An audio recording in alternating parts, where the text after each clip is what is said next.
Hello everyone, this is Janice with cricketology.blogspot.com, and today I want to show you a paper kit that I got from my wonderful friend Arlene. She got this quite a few months ago at Hobby Lobby. They are $8.99, but she got it for like $2.99 or something ridiculous like that. She's a deal magnet, and I just wanted to show you what's in here because I'm going to use this for some of my pictures. She knew that I had taken a trip with my family to New York City.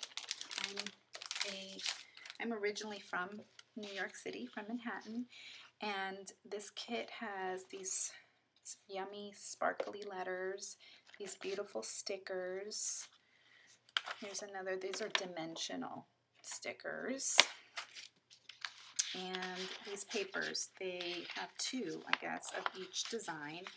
I think I'm going to use this for sure on the pictures I'm going to be doing. Here's another. Here's this. Look at that. I'm going to use that for sure. And this for sure. Okay, so I'm using these and maybe one other. Maybe this one. These three. For some photos that I am doing of my son in Central Park. Here's a little bit of the process that I go through when I'm trying to put a layout together. I know this is going to be my base, this gray, because the rocks were gray, so I wanted to make sure to bring that out. And I think I'm going to lay them out like there's red in his shirt, there's green in the picture, so I made sure that, you know, I have this.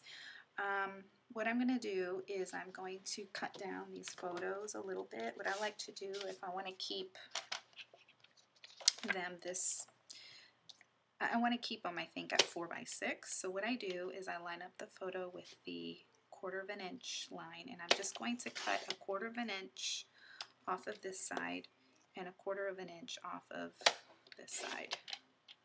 Okay, and I'm going to do the same thing to this one. Just going to do the same thing. And then that way,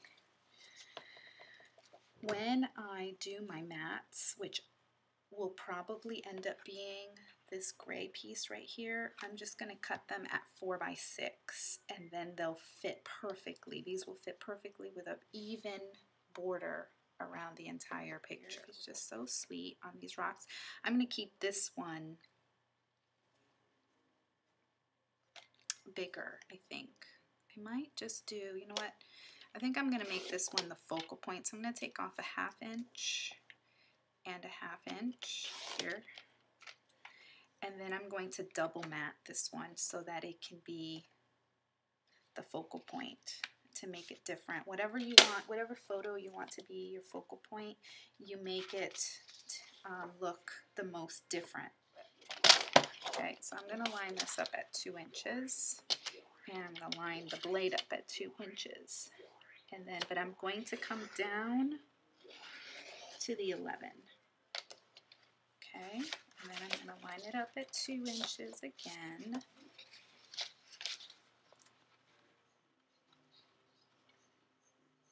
And up here I'll start at the 10. This is 2 inches from the edge. If you can even see that, I don't even know if I'm in camera. Okay, so I'm going to come up probably an inch, and then turn it. Sorry, this is really how I work with all this stuff all over the place. That's how I work. That's how my mind works. All right, and then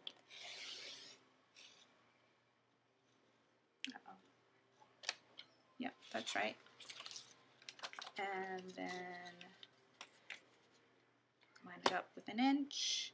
This part is at 2 inches, 10 inches, and then all the way up to the 1 inch mark. And so now I've got the paper that I'm going to use for my mats. And if you remember, these are going to be a 4x6 mat. So I'm going to cut this at 4. cut it again at 4, cut it at 6, 6. So now I've got a 4 by 6 mat, and these will fit perfectly in the center. Okay, so those are perfectly matted. I'm going to do 1.5 inches. I'm worried that that's too much. We'll see if it is too much. Okay, that's exactly what I wanted right there. Okay, and then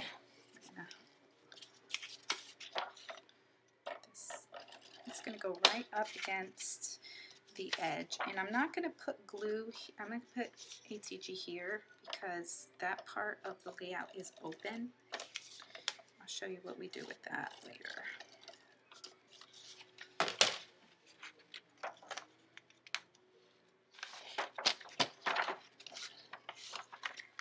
I'm just going to trim it. I love this trimmer. It has that wire there so I can see exactly where I'm cutting. I want to go like right in between that grid line.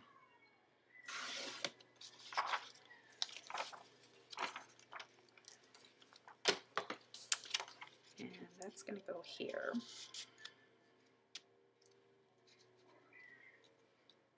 It's going to cut the tour bus off, but you know what, that's all right, because what we can do is continue it on the next page so it has continuity. We can do that totally.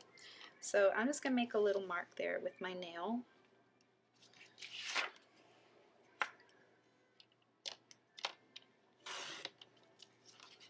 Okay, and that's going to be over here, but I cut this off so that it looks like it's part of the grid.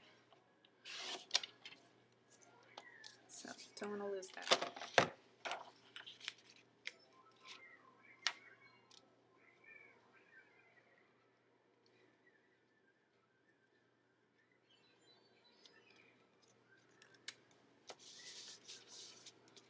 Okay, and then what we do is we turn it over.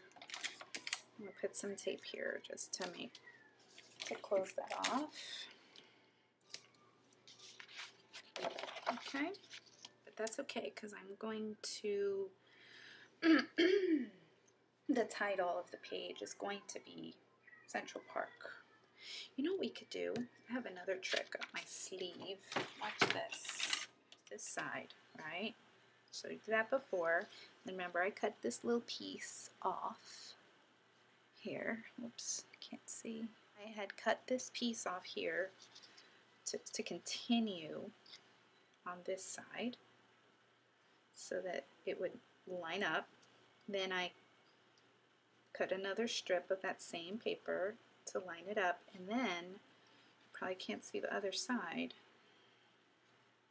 I also cut off some other little squares, Big Apple and the Statue of Liberty. Decided to add a last minute detail using one of my favorite tools that I've had forever, years, and I just am getting crazy about it now. Stitching right here with that tool, and then I went in with this gel pen that I've had forever too, that I got at Big Lot or BJ's Gel Writer it's called. Anyway, and I just created this little stitching here at the top and at the bottom just to kind of give it a finishing. I started it on the bottom, and I'm going to come here and show you. This is my Martha Stewart scoreboard, and what I'm going to do is come here and find the groove that is closest to the edge here, and you just line up your little bug there with that groove, and then you press down so that you feel the tool going along the groove. And I'm going to stop right there. I'm going to turn it around, and in this case, because I'm not starting right up against the paper, I'm going to bring it down a bit and kind of try to figure out which groove.